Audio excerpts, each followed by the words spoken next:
Hey language lovers, ready to unlock fluency in English.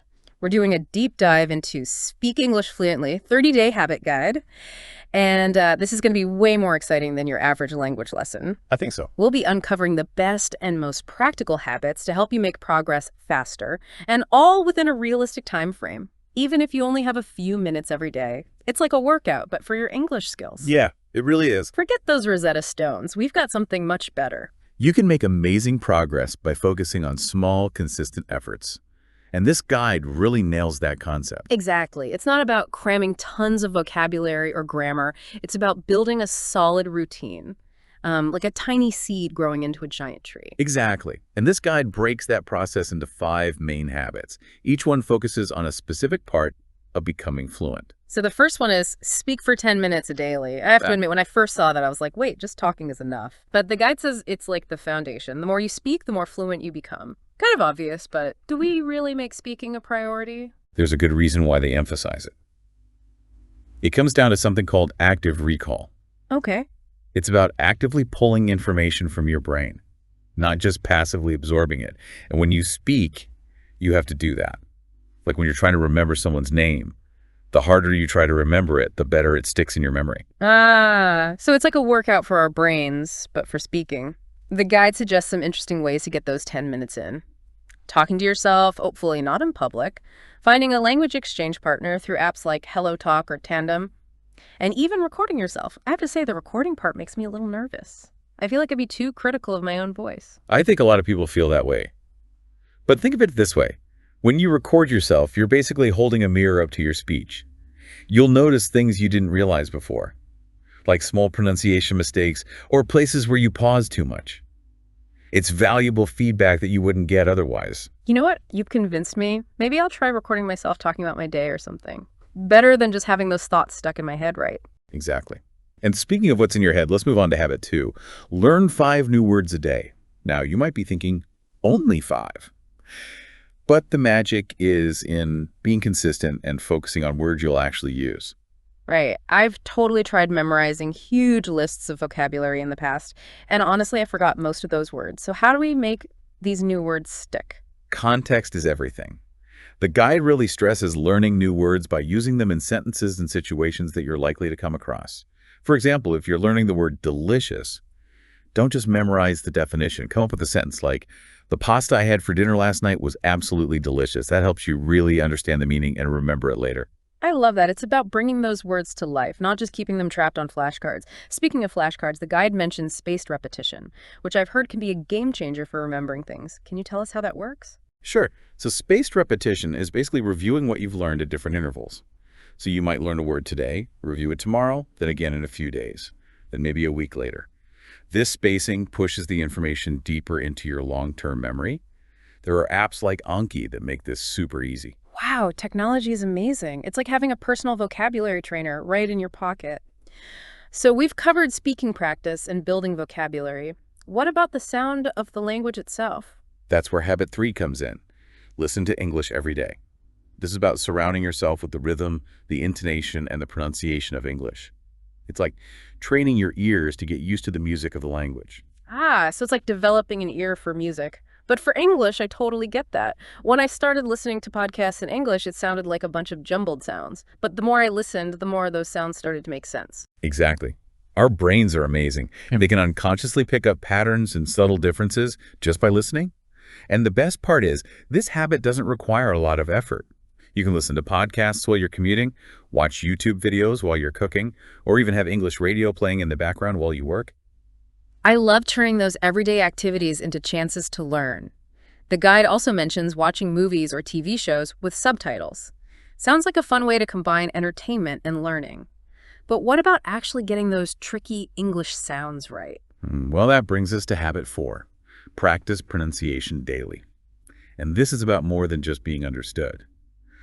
Clear pronunciation makes you sound more confident and natural. Okay, pronunciation is definitely a challenge for me. Some of those English sounds really tie my tongue in knots. What are some effective ways to tackle this habit? The guide says to focus on the sounds that you find difficult. And you know what? I think this is where it gets really interesting. Oh, tell me more. Yeah. What's so fascinating about pronunciation? Pronunciation is actually more about muscle memory than anything else. It's about training the muscles in your mouth and throat to make those sounds correctly. Like any other muscle, it takes practice and repetition to develop that muscle memory. So it's like going to the gym, but for our mouths, I can picture myself doing tongue twister reps. She sells seashells by the seashore. Okay, maybe not in public, but you get the idea. Exactly. The guy also talks about a technique called shadowing. Yeah. Basically, you listen to a native speaker and try to copy their pronunciation and intonation at the same time. It's like you're their shadow trying to match every single sound. Sound like a fun challenge. And of course, there's the good old recording trick again. You can listen back to yourself and see what you need to work on. All right, so far we've covered speaking, vocabulary, listening, and pronunciation. What's the final piece to becoming fluent? This is where things get a little more abstract, but it's super powerful. It's habit 5. Think in English. This is about going beyond just translating in your head and actually starting to think in the language you're learning. Wow, thinking in English. That sounds like a whole other level of fluency. I can barely put a sentence together sometimes, let alone think in a completely different language. How do we even begin to do that? It might sound intimidating, but it's more about slowly changing your mindset than anything else. The guide says to start small. You can try labeling things around your house with their English names, narrating your daily activities in your head in English, or even trying to visualize things directly in English. So instead of thinking, I need to go to the store, I should try to think, I need to go to the store, but in English directly. Exactly. And you know what's really cool about this habit? It's not just about speaking more fluently. It's also about broadening your perspective. When you start thinking in another language, you start to see the world in a new way. You notice different things make new connections, and you even begin to understand your own native language better. That's amazing. It's like thinking in English opens up a whole new world of understanding. Okay, we've covered a lot with these 5 habits, and I have to admit it's a lot to take in. But this guide doesn't just give us a bunch of ideas, it actually lays out a 30-day plan, which I'm excited to talk about. I am too.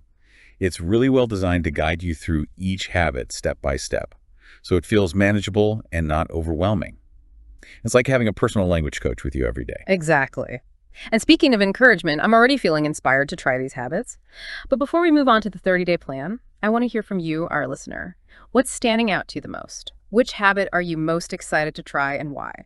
Take a moment to think about that, and we'll be right back to dive deeper into the 30-day plan and how you can personalize it to fit your learning style and goals. That's awesome to be back.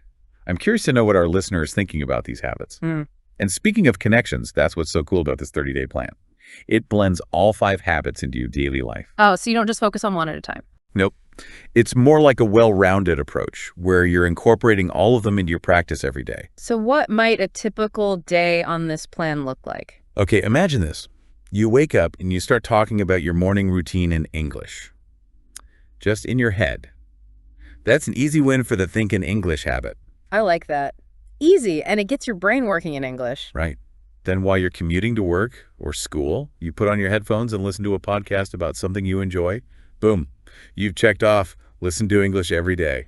Okay, I'm starting to see how these habits fit into those little chunks of time we all have throughout the day. Exactly. And during your lunch break, you could spend like 5 minutes learning a couple of new words using an app like Akachi, and then try to use those words in a few sentences. So that's thinking, listening, and vocabulary all done before the day is even half over. You got it. And then maybe later in the day, you could squeeze in 10 minutes of speaking practice. Maybe chat with a language exchange partner or record yourself talking about your day. This is actually starting to feel pretty doable. Mm. I think what makes this plan so effective is that it's gradual. Yeah, it's all about taking small, consistent steps. The plan starts with super manageable things, and then it gets a little more challenging as you go along. So it's like starting with a light jog and slowly building up to a marathon instead of trying to sprint right from the beginning. Exactly. Yeah. And there are specific instructions and prompts for each day, so you always know what to focus on. But what about those days when life gets crazy and you just can't stick to the plan perfectly? I feel like that happens to me a lot. Oh yeah, I totally get it. Mm. The guide knows that things happen. It really encourages you to be flexible. The important thing is to not be too hard on yourself if you miss a day or two. So it's about progress, not perfection. 100%. Even if you only have 5 minutes to practice one day, that's still 5 minutes more than you would have done otherwise. And the guide emphasizes celebrating those little victories. Yeah. They're what keep you motivated and moving forward. I love that. It's like shifting your focus from what you didn't do to appreciating what you did accomplish. Exactly. And remember, this guide is just a starting point. You can adapt it and personalize it to make it work for your life and goals. So if I'm more of a visual learner, I could use more videos or pictures in my practice. Or if I love being social, I could prioritize finding a language partner or joining a conversation group. Exactly. This guide helps you take control of your own learning and create a plan that truly works for you. This 30-day plan can really change how we approach learning a language. It's not about following a bunch of strict rules. It's about making your own path that fits your life and gets you excited about learning. Before we go too far into planning mode, I want to hear from our listener. Good idea. I bet they have some great thoughts and experiences to share. Listener, we'd love to hear from you. What do you think of this 30-day plan? What parts stand out to you? Are there any parts you're not sure about? And what changes or additions would you make to the plan to really make it your own? We'll be back in a bit to talk about these questions and share some final tips to help you make this 30-day journey a success. Back again for more deep diving. It really feels like this guide goes beyond just learning English. It's like learning a new way to think about learning itself. I agree with that. It really highlights the importance of mindset. You need the right attitude and approach as much as the techniques. Right, it's like having all the ingredients for a cake but no oven to bake it. What are some of the mindset shifts that this guide talks about? Well, a big one is the idea of progress over perfection. It's easy to want to speak perfectly from the start, but that can actually hold you back. The guide encourages us to celebrate small victories, to see mistakes as opportunities to learn, and to really focus on the journey, not just the destination. That makes so much sense. For me, the fear of making mistakes has always been a problem. I'd get so hung up on trying to say everything perfectly that I'd end up not speaking at all. Yeah, a lot of language learners feel that way. The truth is, mistakes are going to happen, and they're actually a good thing. Every mistake is a chance to learn and improve. The guide even suggests keeping a mistake journal to keep track of your errors and what you'll learn from them. I actually love that idea. It takes away the fear of messing up and turns those mistakes into something helpful. What are some other mindset tips from the guide? Another one is staying motivated. Learning a language takes time and work. It's natural to have moments where you feel discouraged. The guide really stresses finding ways to make learning enjoyable. It's about finding those things that make us want to learn.